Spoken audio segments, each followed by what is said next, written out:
Olá pessoal, hoje o nosso tema é sobre o emprego e o uso, dos fixadores externos. Então, vamos começar falando sobre os fixadores externos.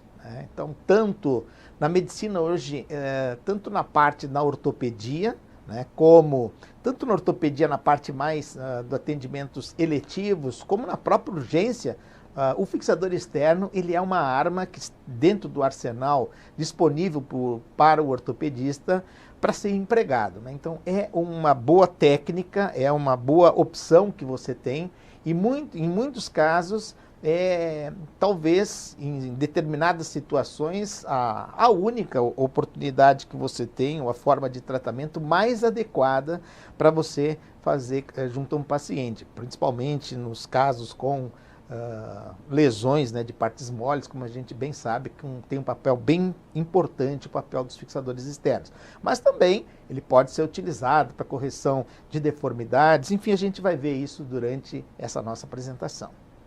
Vejo que aqui nós vemos assim umas imagens históricas dos irmãos Lambot, que eram belgas do início do século passado, por volta de 1902, quando da realização do primeiro fixador externo, em torno disso as primeiras fixações externas começaram a ser realizadas. Então aí começam todos os princípios com relação ao uso dos fixadores externos do ponto de vista histórico.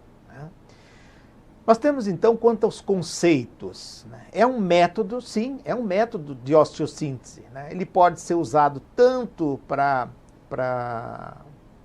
como um período de tratamento, que a gente vai ver, como intermediário, como ele também pode ser usado de forma definitiva, desde o início até o final da fratura. Ou ele pode ser usado inicialmente, até que melhore as condições de pele, e ele pode ser complementado com a osteossíntese interna.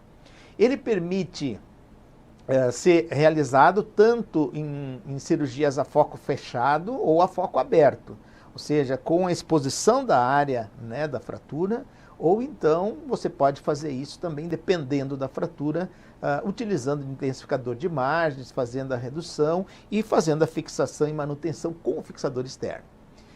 Ele permite, então, táticas de redução de movimentos, de fragmentos também, em diversas situações que a gente vai comentar com vocês, quando você utiliza para fazer transportes ósseos, para fazer correção de deformidades, de perdas ósseas, enfim. Em tratamento também em casos de infecção, vamos supor, em caso de complicação de uma fratura, com infecção, com perda óssea, também você pode fazer utilização lança-mão do fixador externo.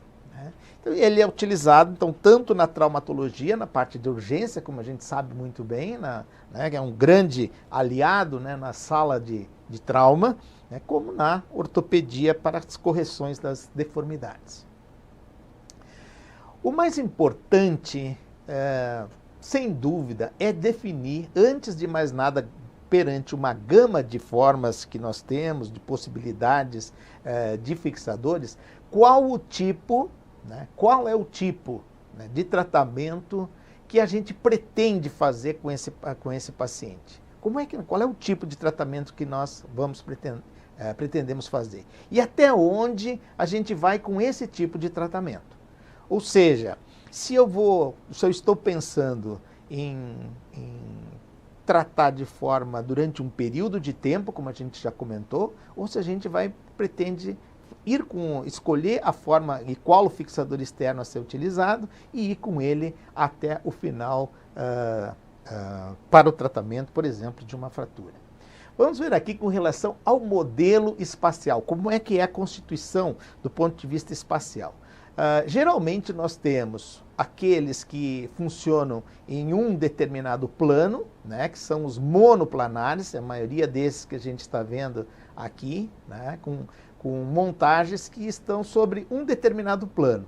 Então, você pode ter um mono lateral, você pode ter ele transfixante, você pode ter ele numa configuração assim como essa, ortogonal, formando um ângulo de 90 graus, embora ele possa, ele tem algumas limitações quanto a um posicionamento exato assim ortogonal, né? Porque muitas vezes nós precisamos, obviamente, respeitar